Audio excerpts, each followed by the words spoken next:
I have the honor. Leaders from emerging economies and poorer countries are using their speeches at Egypt's COP27 climate summit on Tuesday to criticise wealthy governments and oil companies for driving global warming, demanding they pay up for damages being inflicted on their economies.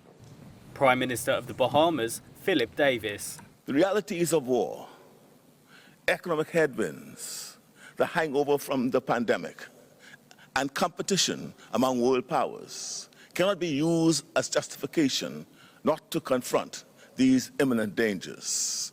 Let's get real. It's only going to get worse.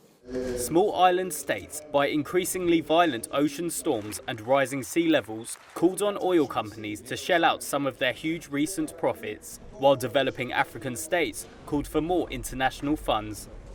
President of Rwanda, Paul Kagame. The most valuable contribution that the developed countries can make is to reduce their emissions faster, while investing with Africa to build sustainable green power. South African President Cyril Ramaphosa added that the continent needs a predictable, appropriate and at-scale funding stream and technological support. Senegal's President Macky Sall said poor developing countries in Africa would resist calls for an immediate shift from fossil fuels if it is needed to boost their economies. Let's be clear. We are for the climate. We are in favor of reduction of greenhouse gas emissions.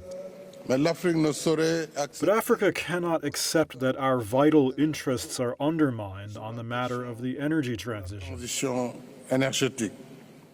The comments reflected the tension in international climate negotiations between rich and poor states, as delegates attended the second full day of the two-week UN conference in Sharm el-Sheikh. Scores of other heads of state and government were scheduled to speak on Tuesday, but many of the world's biggest polluters, including the United States, China and India, were not on Tuesday's schedule.